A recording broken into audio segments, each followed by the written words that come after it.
to see two competencies, that is competency number 35.7, that is cranial nerve nuclei with their functional components. Another competency which we are going to cover today is 62.1, that is describe the course and branches of the ninth, that is glossopharyngeal nerve.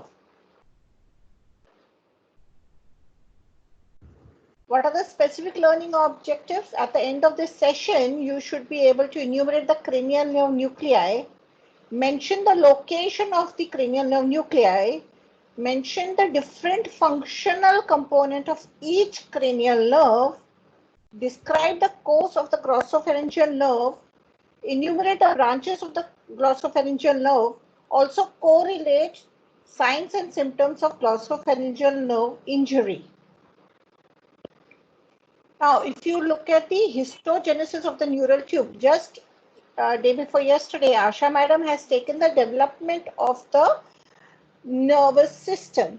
As you all recall, the ectoderm differentiates in the neuroectodermal plate, which slowly forms a tube. Once it forms the tube, this tube is single layered. It is only having one layer. But in the intrauterine life, the cell starts proliferating. These neural tube cells, which are ectodermal cells, start proliferating. When they proliferate, the tube will appear this way. So as they are proliferating, they will differentiate into layers. The outer layer is called as the marginal layer.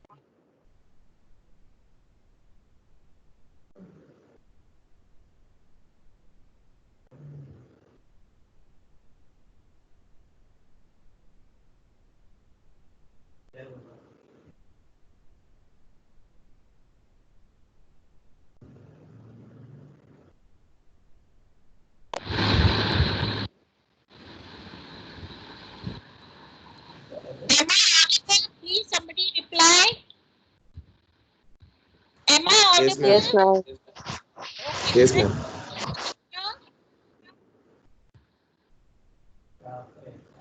Okay, good. So we were on the three layers, that is the marginal layer is the outermost layer. Then we have the mental layer. What happens to the layer which is towards the cavity will differentiate into a single cell layer which is called as ependymal cell layer.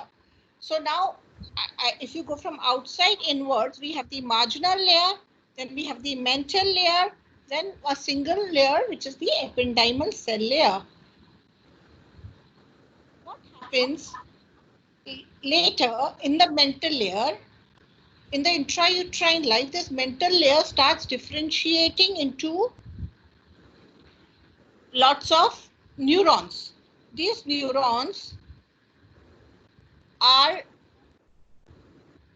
going to differentiate and form the gray matter of the central nervous system. So the inner layer, which is the mental layer, will form the neurons, that is the gray matter. These neurons will have their nerve fibers, that is axon, coming out, and the marginal layer will be myelinated nerve fibers, so it will be white matter. As it is myelinated, it will appear white in color, so it is called as white matter. So now we have the white matter outside, which is marginal layer, and the gray matter inside, which is the mental layer. If you look into the spinal cord or in the brain stem, you have outer white matter and inner gray matter. But in the cerebrum and the cerebellum, what happens is these neurons, they migrate from the mental layer and go in the marginal layer. So as they are going outside, so in this, that is cerebrum and the cerebellum, we will have the gray matter outside and the white matter inside. So today we will concentrate on the brainstem. So where we have the gray matter inside and white matter outside. What happens if you look at we said there's neurons. These neurons, they start differentiating into sensory neurons, motor neurons according to their functions. as these gray matter is differentiating, the neurons are differentiating into the gray matter and the white matter, the ventral part of the neurons come together and they will form the ventral plate, which is also called as basal plate. So there is group of neurons which will form the basal plate. They are motor in nature, efferent in nature. The dorsal group which is there is called as LR plate. So this LR plate is sensory in nature. What is this? Is the ependymal layer. In the ependymal layer, there's a depression which is called as sulcus limitans. So what is happening as the cells are different, the neurons are differentiating. Ventrally, we have the basal plate. Dorsally, we have the LR plate, and they both are separated by a depression which is called as sulcus limitans. This is happening in the spinal cord and the brainstem. Brainstem means medulla, pons, and midbrain. As we go towards the medulla, what happens in the medulla? The roof plate which is there will start extending or expanding. When it starts expanding and opening out, what happens dorsally? There will be this is the anterior part, anterior limitus. So this is your basal plate, that is motor neurons. This is sulcus limitans. So as it is opening out and we have an open cavity in the medulla, what happens is the LR plate comes to lie laterally to the basal plate. Are you getting me? So this is the motor or the basal plate, and this is the LR plate which is separated by the sulcus limitans. So we have the midline, then we have basal plate, sulcus limitans, and LR plate. In the motor also, in the efferent group, that is in the basal plate and the LR plate, again according to their functions designed to the neurons, they start coming together and they will form different varieties of efferents or afferents. From the midline, if you see this and this side is somatic and these are visceral. We will see each in detail. Now let us see this. Look at this. The medial most structure over here, this group of nuclei is called as somatic efferent. When I say somatic efferent means what? It will give the motor supply to the muscles which will be developing from somites. The muscles which develop from somites, the cranial nerve will be arising from this somatic efferent column. Then we have the special visceral efferent. The special efferent means what? The muscles which are derived from the brachial plexus, or it is also called as brachial efferent column. They all will be supplied by this nuclei group, that is special visceral efferent. Everybody, I had told you to keep your books and pen ready with you. Start writing this in pencil, so that in different color pencils, so that you will understand them better. If you see still laterally over here, it's first we said somatic efferent, then special visceral efferent, that is brachial efferent, and then the third column over here is the general visceral efferent. If you recall, we have the secretomotor fibers also. So these are the preganglionic parasympathetic secretomotor fibers which will be going to the glands. That is your parotid, submandibular, sublingual glands. So this is your motor basal plate differentiation. Now coming to the LR plate differentiation, the first column over here is the general visceral afferent. The afferent, which will be hunger, pain, which is carried by the autonomic nervous system, is the component over here mainly. This is the special visceral afferent. In the special visceral afferent, we have the taste sensations which are carried from the tongue. So the taste sensation will be carried from this special visceral afferent column. Coming to the general somatic afferent, your facial muscles, all these facial muscles, that is facial nerve, trigeminal nuclei or the nerve, this is going to contribute to the general somatic take, pain, touch, temperature, pressure from your facial above the neck region. This will be going to the general somatic afferent column. Now the last over here is special somatic afferent column. This is the column for actually vestibular cochlear nerve, that is hearing equilibrium in the medulla. But in the brain itself, we have olfaction and vision also, which contribute to the special somatic afferent. So what has been done, the afferents have been divided into 4 groups: general visceral, special visceral, general somatic, special somatic. We will see each of them in detail. Everybody start writing this afferents and efferents so that when we form the nerve functional component, it will be easy for you to enumerate the components. Now, the somatic efferent, we said, the first column, that is middlemost column of the motor efferents. As you recall, your tongue muscles are developing from occipital somites. Your extraocular muscles are developing from preoccipital somites. So the somatic efferents will be given to third, that is oculomotor, trochlear, abducent, and hypoglossal nerve. So these are the muscles which are derived from somites. So these nerves will be arising from this somatic efferent component. Now, next component which we said was brachial efferent, that is special visceral efferent. If you recall the nerves to your first arch, second arch, third and fourth and sixth arch, you will recollect fifth cranial nerve, seventh cranial nerve, ninth, 10th and 11th cranial nerves are the nerves to the brachial efferents.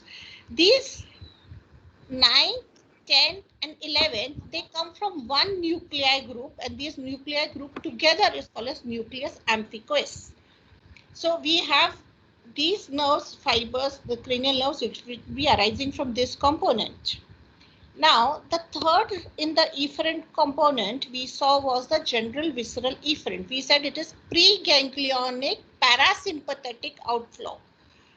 The preganglionic parasympathetic outflow goes along with the oculomotor nerve for pupillae muscle, that is accommodation, and the nerve to that is called as Edinger-Westphal nucleus.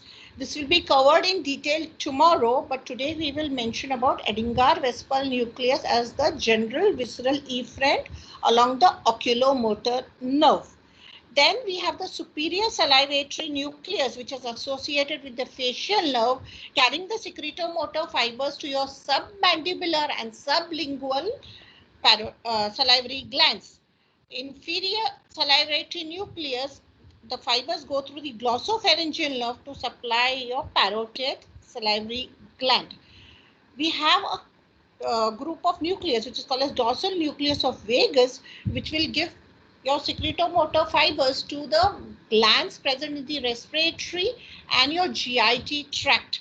So in this column, we have Edinger-Westphal nucleus, superior salivatory nucleus, inferior salivatory nucleus, and dorsal nucleus of vagus.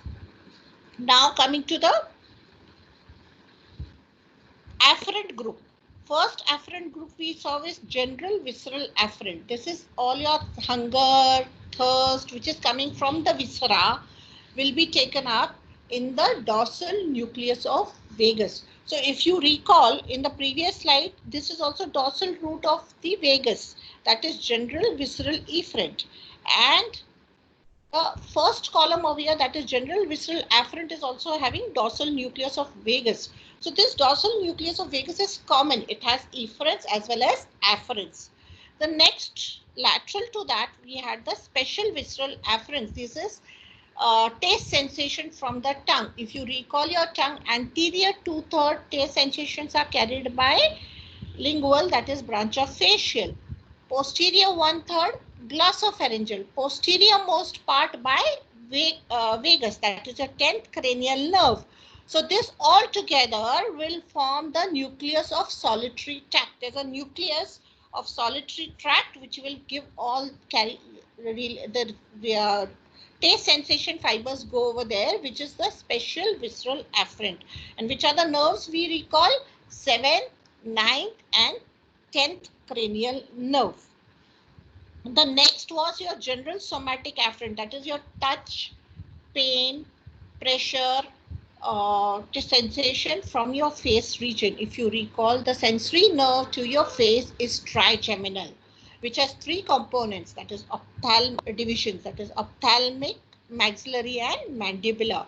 So the general somatic afferent is contributed by trigeminal nucleus, which are 3 in number. Again, we will see in detail later. The special somatic afferent in the, now we are speaking about medulla or the brainstem. So in that brainstem, you have vision, equilibrium, hearing and equilibrium, which is contributed by the vestibular cochlear nerve. Your olfaction, vision also fit into this group.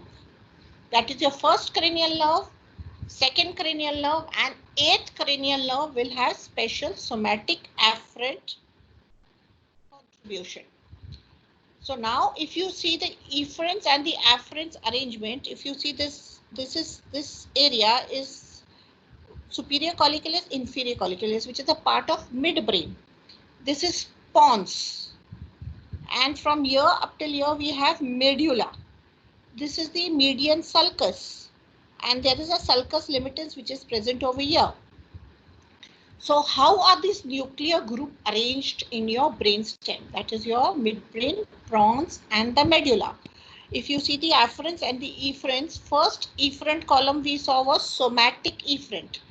We recall it, all the muscles which are developing from the somites, that is your third oculomotor, trochlear, abducent and muscles of tongue supplied by hypoglossal. So somatic efferent column, if you see, trochlear at the level of superior colliculus. Oculomotor at the level of superior colliculus, trochlear at the level of inferior colliculus. Then you have abducent present in the pons. And this is the hypoglossal nerve which is present in the medulla. So these are the 4 cranial nerves which are related to the somatic efferent. The next column we saw was the branchial efferent or the special visceral efferent. In the pons region, we have the motor nucleus of the trigeminal because the mandibular nerve is supplying the muscles of mastication. So that is going to be arising from here. So we have the 5th cranial nerve, mandibular motor nuclei in the pons. Then we have the facial nuclei, that is also muscles which are of the facial expression. The 9th, 10th and 11th nerve together come from common nucleus which is called as nucleus ambiguus, which is present in the medulla. So your glossopharyngeal, vagus, accessory are going to come from your nucleus ambiguus. Now what we said, the secretomotor fibers which will be carrying preganglionic sympathetic parasympathetic secretomotor fibers associated with the oculomotor nucleus. We have a nucleus which is called as Edinger-Westphal nucleus, which is involved in accommodation, pupillary reflex and accommodation. So it is present in the midbrain region. Then we have the superior salivatory nucleus associated with facial, inferior salivatory nucleus associated with glossopharyngeal nerve or carrying the secretomotor fibers. Then we have the vagus nerve, which is the dorsal nucleus of the vagus. So these are the components and they will be present this way, midbrain, pons and medulla, if you can recall them. Coming to the afferent groups now. The afferent groups, first afferent group was your general visceral afferent, that is hunger from viscera getting your afferents, So that is again dorsal nucleus of the vagus, we said. So that is a common for both. Both are same. That is general visceral efferent and the dorsal nucleus of vagus is common for both of them. The upper part, that is your Superior salivatory and that is separate, but dorsal nucleus of vagus is common for both. Another group which is your special visceral, that is your taste sensation. We said this is present in the medulla region, which is the special visceral afferent taste sensations. This nucleus will give, called as nucleus solitarius. It gives fibers to the facial, glossopharyngeal and vagus nerve. Then we have the general somatic afferent, that is pain, touch, temperature, all from the face region going to the trigeminal nucleus. Now see this red column. Can you see this? It's a very big column. So in the midbrain, it has a mesencephalic nucleus. In the pons, it has the main principal nucleus. And it extends from the medulla to the spinal cord, upper cervical region. Vertebrae, and that is called as spinal nucleus. So we have mesencephalic nucleus, we have principal nucleus, and we have the spinal nucleus. This is of trigeminal nucleus. So this is going to be contributing to your general somatic afferent column. The last column, which is the special somatic afferent, which is present at the junction of the pons and the medulla. This is called as cerebropontine angle junction. Here you can see this presentation of the vestibular cochlear nerve, that is special somatic afferent, which is related to hearing and equilibrium. If you recall, there are 12 cranial nerves. The first one is olfactory, which is sensory. The second cranial nerve is optic, which is again sensory. Third, oculomotor nerve, which is motor. Fourth, trochlear, which is again motor. Fifth is trigeminal, which is mixed. It has part sensory part and a motor part. And sixth is abducent. Now, see, if you see this is olfactory and this is optic. They are present in the forebrain or the anterior cranial fossa. So they are coming from, related to the cerebral cortex. Whereas the oculomotor trochlear, they are related to the midbrain. They are arising from the midbrain. The trigeminal comes from the pons. Trigeminal comes from the pons. Trigeminal has got three divisions: ophthalmic, maxillary and mandibular. Abducent comes from the junction between the pons and the medulla. Medialmost is abducent, sixth cranial nerve. Just lateral to that we have facial nerve. This facial nerve is mixed nerve. It has sensory component as well as motor component. So it is a mixed nerve. At the junction over here, we have the eighth cranial nerve, which is vestibular cochlear nerve, which is sensory because it carries special sensation. In the medulla, we have two sulcus, anterolateral sulcus and posterolateral sulcus. Coming from the posterolateral sulcus, we have 9th, 10th and 11th cranial nerve, one below the other. So 9th, 10th and 11th cranial nerve. Out of that, the glossopharyngeal is mixed. Vagus is also mixed cranial nerve. 11th accessory nerve, it is called as accessory because it is helping the vagus. So it is called as accessory. It is motor nerve, cranial nerve, and the last which is coming, that is glossopharyngeal, is coming from the anterolateral sulcus of the medulla, which is called as, which is hypoglossal nerve, which is motor in nature. So we have 12 cranial nerves. Now we have divided them into motor, sensory or mixed group of nerves. We will see each nerve. Coming to the first cranial nerve, that is your olfactory. It is sensory. I told you to write this down, SSA, that is special somatic afferent column. So the fibers will be coming from here because it is carrying a sensation of smell. The optic nerve, again, it is carrying visual sensations. Vision is being carried through that. So it is sensory. Again, the component to functional component is special somatic afferent component to it because it is related to vision. The another nerve which is related to the special somatic afferent is vestibular cochlea.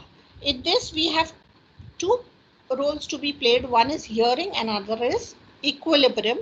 And here it arises from the junction of the pons and the medulla, which we have seen in the previous slide.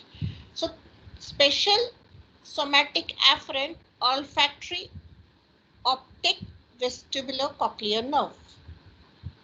Now coming to the oculomotor, that is third cranial nerve, we said it is motor. What it is supplying?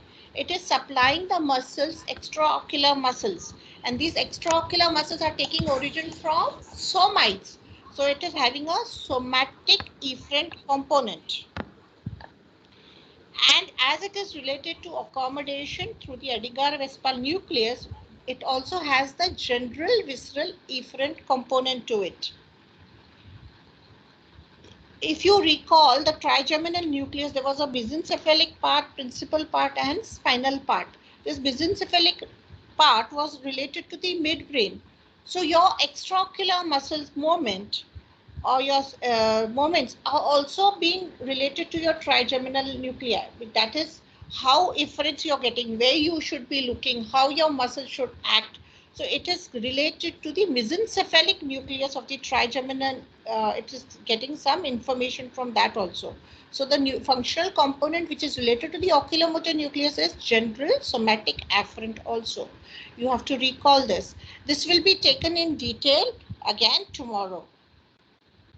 From where does it arise? It arises from the midbrain at the level of superior colliculus. Coming to the fourth cranial nerve, which is trochlear, it is also supplying the muscles which are arising from the somites. So it is having a somatic efferent component. It is related to the mesencephalic nucleus of the trigeminal through the general somatic afferents. It arises again at the level of from the midbrain at the level of inferior colliculus. So from the midbrain we have oculomotor at the superior colliculus, trochlear at the inferior colliculus. The somatic efferent column, which another nerve we saw, was your abducent. All three nerves are supplying the extraocular muscles. So if you recall, oculomotor is supplying all the extraocular muscles except for superior rectus, which is supplied by trochlea, and lateral rectus, which is supplied by abducent. This will be also related to now here it is in the pons, so it is related to the principal nucleus of the trigeminal, and it will be also be coordinating with your afferents from your face. So these are the three somatic efferent component related to the extraocular muscle. Another somatic efferent component we had seen in the glossopharyngeal nerve. This arises at the lower part of the pons, at the junction of the pons and the medulla. The glossopharyngeal nerves is supplying the muscles of the tongue. They are derived from the occipital somites. So it has a somatic efferent component. Again, if you recall, if you have some expressions, you put your tongue out, try to bite your nails, tongue, so this is, arichai when you say something like that. So in this case, again, it is related to the spinal nucleus now of the trigeminal, and it is this component which will be present along with the hypoglossal nerve. It arises from the anterolateral sulcus of the medulla. Now, the accessory, which is again motor nucleus nerve, that is, if you remember, it is supplying the muscle of the pharynx, and it is related to the brachial efferent. It is supplying the muscles of the pharynx, stylopharyngeus muscle of the pharynx. And the spinal part supplies the sternocleidomastoid and the trapezius. So this is all your branchial efferent component, that is special visceral efferent component. When I say distributed via the vagus, means what? They form the plexus and then they will be distributing together. It arises from the posterolateral sulcus, that is above is glossopharyngeal, then is vagus, and then is your accessory nerve. I said spinal cord also, because the spinal part also comes through above, and then they will relay and come out of the posterolateral sulcus. The mixed the mixed nerve, the mixed nerve, that is your trigeminal nerve first, fifth cranial nerve, sorry. So this, if you recall the nerve of your first pharyngeal arch, it is the mandibular nerve or the trigeminal nerve, which is mandibular nerve, which is the branch of trigeminal. So this is going to be the brachioefferent column. That is, muscles of mastications are supplied by the mandibular nerve. So this is a special visceral efferent, branchial efferent column, a component.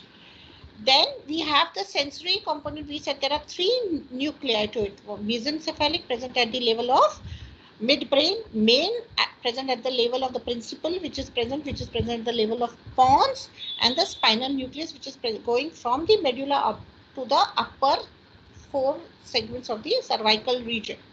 So it is the general somatic afferent column. Coming to the facial, again it is a mixed nerve. It is the cranial nerve or nerve of the second brachial arch, which is supplying the muscles of facial expression. So this contributes to your branchial efferent column, which is your special visceral efferent column.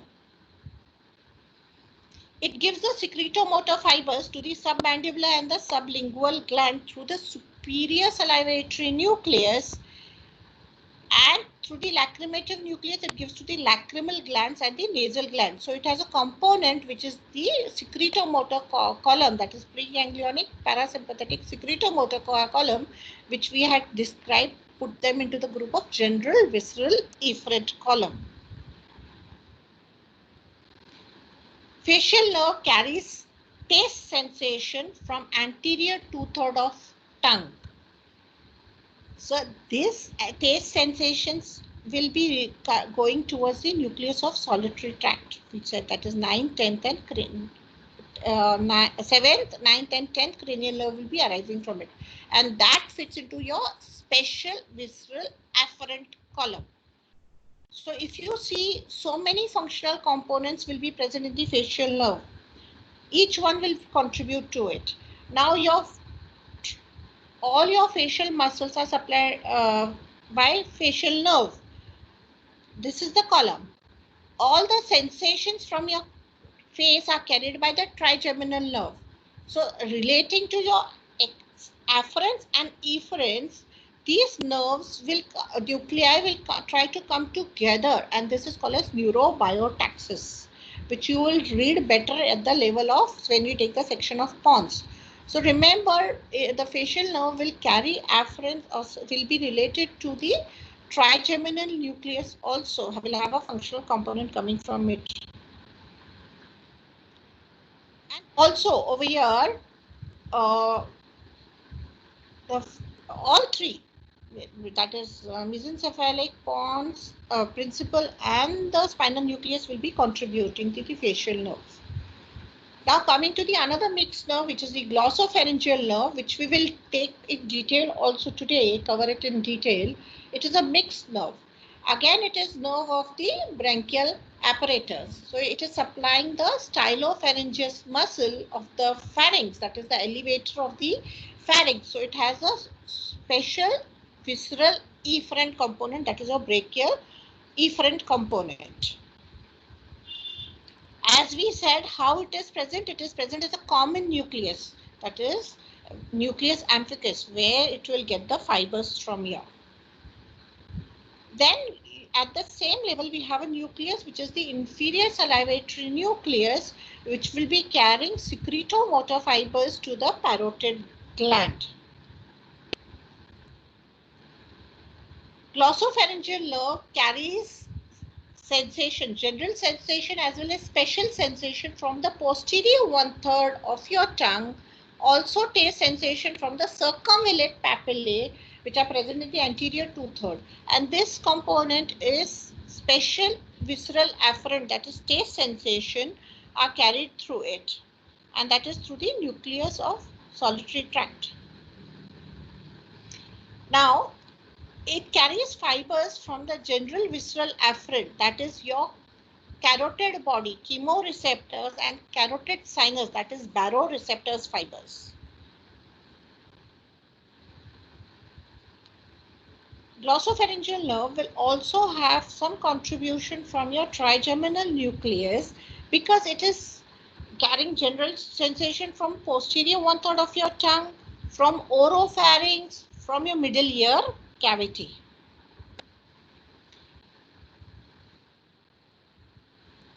The vagus, which is called as wandering nerve, it is also a mixed nerve. It has a motor component, again a brachial efferent component because muscles, it is a nerve to the brachial plexus or brachial apparatus. Sorry. So it is going to supply the muscles of the larynx, palate and pharynx. So this is the component that is special visceral efferent component. Then it carries the secretomotor fibers to the gut, to your bronchial tree, respiratory tract. So that is the general visceral efferent that is coming from the dorsal nucleus of the vagus. It will carry hunger afferents from the viscera, from your GIT. So that is your general visceral afferent, which is also formed by the dorsal nucleus of the vagus. Posterior most, that is vallicula, from the tongue, the taste sensation are carried by the vagus. So the special visceral afferent component will be one of the functional component of the vagus. It also carries taste sensation from the taste buds present in the epiglottis. Again, vagus is having connection with the trigeminal nucleus. So there'll be general somatic afferent relation component, functional component to it. So we saw there are 12 cranial nerves. We have divided them into motor, sensory, mixed. And we saw how each nerve will have its own different functional component. And if you recall, this is your skull, interior of the skull. Olfactory, that is your first cranial nerve, comes from your roof of the nose to the cribriform plate and will be relaying over here. The second cranial nerve comes to the optic canal over here, that is carrying vision sensation, and then it will form the optic chiasma and then it will be relayed in the cerebral cortex. So first and the second cranial nerve are related to the anterior cranial fossa, that is your cribriform plate and optic canal. Now your third, fourth, sixth, they are related to your extraocular muscles. So if you see that third cranial nerve, that is here in this area, it will be related to the cavernous sinus and it will pass through the superior orbital fissure to enter into the orbital cavity. That is your third oculomotor trochlear abducent cranial nerve will go through the superior orbital fissure to supply the extraocular muscles. Then the fifth cranial nerve, as we said, it is divided into three components. One is ophthalmic, maxillary and mandibular. The ophthalmic division divides into nasociliary, lacrimal and frontal. They will again go through the superior orbital fissure into the orbital cavity. The maxillary goes through the foramen rotundum into the pterygopalatine fossa and it will divide into different branches. The mandibular nerve of the trigeminal, after it arrives, it passes through the foramen ovale to enter into the infratemporal region to go and supply it. Coming to the seventh and the eighth cranial nerve. Seventh is your facial, eighth is the vestibulocochlear nerve. This is your ear cavity, inner ear cavity. From the inner ear cavity arises the vestibulocochlear nerve, which will come through the internal acoustic meatus. The seventh cranial nerve, which is formed over here, will enter into the internal acoustic meatus. So internal acoustic meatus, vestibulocochlear nerve will come out in the cranial fossa. Facial will enter into it, where it will form a bend, which is called a genu. Then through the middle ear cavity, it goes into the stylomandibular foramina and then comes to the face region to supply the muscles of the face. Coming to the ninth, that is your glossopharyngeal, 10th vagus and 11th accessory nerve. All three nerves pass through the jugular foramina to enter down, and then they will supply the muscles over there. The 12th cranial nerve, that is hypoglossal, comes through the hypoglossal canal, which is present over here, to supply the muscles of the tongue. So we will enumerate the nerves fast, and then we will cover the glossopharyngeal nerve. First nerve is olfactory. Special somatic afferents arises from the cells of the origin, that is the olfactory receptors in the nasal roof of the nasal cavity, exists from the skull foramina of the cribriform plate. Function is olfaction. Second cranial nerve, optic, again special somatic afferent, that is vision. It comes from the ganglion cells of the retina. It will exist through the optic canal, then form the optic chiasma, and then optic tract. Function is vision. The third cranial nerve, that is oculomotor. The components are somatic efferent, that is extraocular muscles, and general visceral efferent through Edinger-Westphal nucleus. The somatic efferent obviously origin from the oculomotor nucleus to supply all the extraocular muscles except for superior rectus and the lateral rectus, superior oblique and lateral rectus. Coming to the general visceral efferent, it arises from the nucleus of the Edinger-Westphal nucleus, and it is parasympathetic fibers to the ciliary ganglion, supplying the sphincter pupillae, and also helps in the accommodation. This will be covered in detail tomorrow, so I will not go in detail. It will come out of the superior orbital fissure. Trochlea, somatic efferent, supplying superior oblique. Origin will be the trochlear nucleus present at the midbrain at the level of inferior colliculus, will come out to the superior orbital fissure to enter into the orbital cavity, motor to the superior oblique. The trigeminal, it's a mixed nerve. It has three components. We said ophthalmic, which is sensory, which will be taking origin from the general somatic afferents. The nucleus, there's a ganglion, which is called as trigeminal or semilunar ganglion. The fibers will come from here. It will divide into, we said, lacrimal, nasociliary, and frontal nerve, which will go through the superior orbital fissure to carry the sensation from forehead, scalp, eyelids, nose, eye, including conjunctiva. The second division of trigeminal, that is maxillary, again it has sensory component, that is general somatic afferents coming from the semilunar trigeminal ganglion. It will go through the foramen rotundum into the pterygopalatine relay in the pterygopalatine ganglion. It carries sensation from the mid face, lower eyelid, nasal cavity, paranasal air sinuses, upper lip, maxillary teeth, and that is superior upper jaw and palate. The mandibular division of the trigeminal is mixed. It will have general somatic afferents as well as efferent fibers, that is brachial efferent, muscles of mastication specifically. The somatic afferents comes from the semilunar ganglion, that is your trigeminal ganglion. It will carry sensation from the lower face, scalp, tongue, floor of mouth, lower jaw, and external ear also. And it carries some fibers from the mesencephalic nucleus of the trigeminal sensory nucleus, because it is carrying proprioceptive fibers from the muscles of mastication and the TM joint. The somatic efferent to it, that is the motor component of the mandibular nerve, the nucleus are the cells of origin are the trigeminal motor nucleus, which is present in the pons region. It will supply the muscles of mastication, namely temporalis, masseter, medial and lateral pterygoid. It also supplies tensor tympani, tensor vale palatini, anterior belly of digastric and mylohyoid. It comes out through foramen ovale.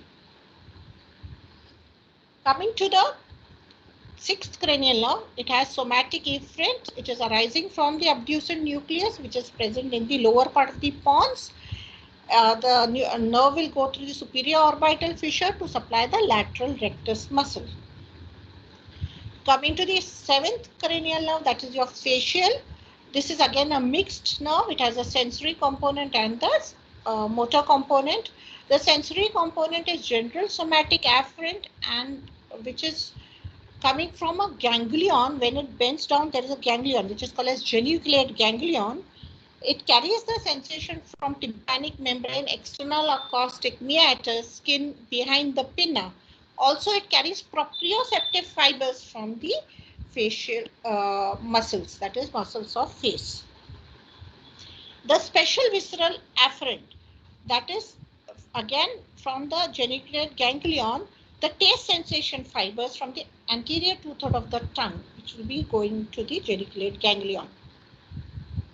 Coming to the efferent components of the facial nerve, that is your general visceral efferent, as it is supplying secretomotor fibers, that is arise from the superior salivatory nucleus.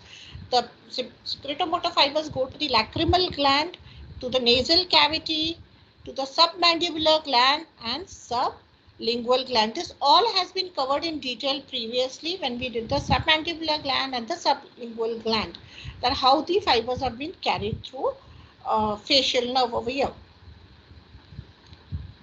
The branchial efferent, that is the special visceral efferent, is the muscles of the face. All the facial muscles will be supplied by this. So the nucleus, motor nucleus of the facial nerve will be giving these fibers, which is supplying the muscles of facial expression, stapedius, posterior belly of digastric and stylohyoid muscle. It enters, goes out of the cranial cavity through the internal acoustic meatus. Vestibular cochlear nerve, it has special somatic afferent. It has two, basically vestibular and cochlear division. Both are special somatic afferents. The vestibular component comes from the vestibular ganglion to the vestibular nucleus, which is present in the level of the pons. Mid-pons and medulla junction at the lateral angle. And the collicular division, vestibular division is involved in equilibrium. The collicular division comes from the inner ear, from the spiral ganglion, responsible for hearing. They both will combine together and come through the internal acoustic meatus. The glossopharyngeal nerve, which is the mixed nerve, it has components, sensory component as well as motor component. The motor component, that is the brachial, that is special visceral efferent, that is it supplies the stylopharyngeus muscle. The nucleus comes from the origin from the nucleus ambiguus. It is motor to the stylopharyngeus muscle. The general visceral efferent, that is the secretomotor fibers to it, goes through the inferior salivatory nucleus. These fibers go to the parotid gland through the otic ganglion. The sensory fibers which come from here is the general visceral afferent, that is it comes from the when the glossopharyngeal nerve is formed, there are ganglia. There is superior ganglion and inferior ganglion. We will shortly see that ganglia. They carry the fibers, chemoreceptors, that is from the carotid body, and baroreceptors from the carotid sinus. These are present where the common carotid divides into external and the internal carotid artery. It carries the special visceral afferent, that is your taste sensation, from your posterior one-third of the tongue going to the nucleus solitarius. It also carries general somatic afferent from the trigeminal nucleus. It supplies sensation from the posterior one-third of the tongue, pharynx, tongue, oropharynx, and even middle ear cavity. After this nerve is formed, these are the functional component of the nerve. We saw the motor component, we saw the sensory component. After they will be joining, the nerve comes out to the comes out from the posterior lateral sulcus of the medulla as 2 or 3 filaments. Then it will pass through the jugular foramina. So how is the course? After it comes from, can you see it comes as 3 or 4 filaments from the posterior lateral sulcus of the medulla. It will join to form one trunk. After it forms one trunk, it will go through the jugular foramina to enter into below the skull. As soon as it enters, it forms the collection of neurons, and they are called as ganglia. So immediately it forms ganglia, superior ganglion and inferior ganglion at the base of the skull. At that time, it is running between the internal carotid and the internal jugular vein. It goes and continues going downwards to go downwards and forward. When it passes from here, it gives a motor nerve to the stylopharyngeus muscle. Later it goes and forward and downwards. It will be lying between the internal carotid and the external carotid nerve, where it gives pharyngeal branch. Then it enters the submandibular region to give tonsillar and lingual branches. So if you see the course, at the base of the skull has two ganglion between the internal jugular and internal carotid. Then it lies between the internal carotid and external carotid, then enters the submandibular region. Here it gives the muscular branch, here it gives the pharyngeal branch, in the submandibular region it gives the tonsillar and the lingual branches. So what are the branches we saw? It gives the carotid branch, which will go and supply the carotid sinus and the carotid body, that is chemoreceptors and baroreceptors. It gives pharyngeal branches which forms plexus along with the vagus to supply the muscles of the carry the sensations from the pharynx and the palate. It gives muscular branches to the stylopharyngeus muscle. It gives the tonsillar branch which will supply the tonsil and the soft palate. Gives the lingual branch which carries the general sensation from the posterior 1/3 of the tongue. And it gives a tympanic branch. It gives a tympanic branch from the inferior ganglion. This is the superior ganglion. This is the inferior ganglion. We will trace this tympanic branch. How does this tympanic branch goes? This tympanic branch is coming from the inferior ganglion of the glossopharyngeal nerve. It will enter the middle cavity through a small canaliculus, which is called as tympanic canaliculus. As it enters into the middle ear cavity, at the junction of the middle ear cavity and the inner ear cavity, we have a promontory. It goes and forms a plexus over the promontory, which is called as tympanic plexus. From this plexus, that is tympanic plexus, arises a nerve, which is called as lesser petrosal nerve. This lesser petrosal nerve pierces the roof of the middle ear cavity. So the lesser petrosal nerve will enter into the middle cranial fossa above. As it enters the middle cranial fossa, along with the mandibular nerve, it comes through the foramen ovale to enter into the infratemporal region, where it will come and relay in the otic ganglion. So you see the preganglionic fibers which are carried from the glossopharyngeal nerve, tympanic nerve, middle ear cavity, tympanic plexus, lesser petrosal nerve, foramen ovale, infratemporal region relays in the otic ganglion, and the postganglionic fibers will pass through the auriculotemporal nerve to supply the parotid gland.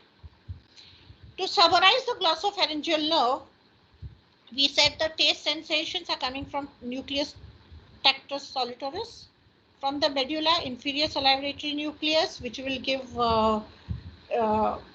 branches, and then how it will be carrying the taste sensation from there. Okay, and the secretomotor fibers also we have seen. So it arises comes from the jugular foramina. Will have two ganglions, superior and inferior ganglion. Inferior ganglion gives the tympanic branch, which is carrying the secretomotor fibers to the parotid. Carotid branch, which is supplying the carotid body and the carotid sinus, and as it descends down, it will give muscular branch to stylopharyngeus, it will give pharyngeal branch, it will give tonsillar branch, and it will give lingual branches. So this is the way glossopharyngeal nerve will supply. Coming to the applied anatomy of the glossopharyngeal nerve, if there is continuous sustained hypertension because of baroreceptors or chemoreceptors which are present in the carotid body and the sinus, sometimes you might have to ligate surgically, remove this, cut the nerve, which is very rarely. Isolated lesions of glossopharyngeal nerve are very less. But if they do happen, what will be lost? We will be losing same-sided soft palate sensation, tonsillar fossa, pillars sensation, sensation from the pharynx, posterior 1/3 of the tongue, to test this, if you want to test the glossopharyngeal nerve, usually you try to create a gag reflex. If the posterior 1/3 of the tongue, you try to create a reflex, whether the person has that gag reflex. I think this was demonstrated in physiology practicals to you, how to demonstrate the gag reflex. So that gag reflex will be absent. There'll be less secretion or almost no secretion from the parotid gland, and your stylopharyngeus muscle will be paralyzed. Now, the glossopharyngeal neuralgia, if there is ganglionic inflammation, there'll be episodic severe pain while swallowing. The person will say that I have severe pain when I swallow. That is episodic. It will be not continuous. If there is nasopharyngeal carcinoma, or there is a condition, otitis media, which will lead to superior jugular bulb thrombosis, this all is related to jugular foramina. So this is called as jugular foramina syndrome. Along with vagus accessory, even glossopharyngeal nerve will be affected. So there will be weakness in the muscles of the pharynx and the larynx. So this is along with vagus and accessory nerve. Coming to the vagus nerve, it is called as the wandering nerve. We finished with the glossopharyngeal. Now we are just going to summarize the vagus very fast now. Vagus has the general somatic afferent, which is coming from the, again, vagus also has ganglion, superior and inferior ganglion. So it will be having sensations from the jugular ganglion. It carries the sensation from the pharynx, larynx, trachea, esophagus, auricles, external acoustic meatus. The visceral afferent comes from the inferior ganglion, which is called as nodosoganglion. It is carrying the sensations from the thoracic and the abdominal viscera, also from aortic arch, that is baroreceptors, and aortic body, that is chemoreceptors, are being carried. Sensations are being carried from there. The efferent fibers, that is motor component of the vagus, that is general visceral efferent and brachial efferent, that is special efferent. The general visceral efferent comes from the dorsal nucleus of the vagus. It is carrying parasympathetic fibers, secretomotor fibers to the pharynx, larynx, thoracic, and GIT muscels. The brachial efferent comes from the nucleus amphicus, which is coming as common from 9th, 10th, and 11th cranial nerve, which is motor to the pharynx, external larynx, laryngeal muscles, esophageal muscles, striated muscles. They all will come through the jugular foramina along with the 9th and the 11th cranial nerve. The 11th cranial nerve is special visceral efferent because it is supplying the branchial efferent components. That is, it is accessory to the vagus nerve. It comes from the nucleus amphicus. It supplies the muscles of the soft palate, intrinsic muscles of the pharynx. As we said, it will be distributed via the vagus nerve. The spinal component of the accessory cranial nerve, 11th cranial nerve, is supplying the sternocleidomastoid and trapezius muscle. This also comes to the jugular foramina. The last cranial nerve, that is the hypoglossal nerve, supplies the muscle of the tongue. Muscles of the tongue are arising from the occipital somites, so it has a somatic efferent component, which will arise from the motor nucleus of the hypoglossal nerve, which is present in the medulla to supply all the intrinsic and extrinsic muscles of the tongue except for palatoglossus. It will come through the hypoglossal canal.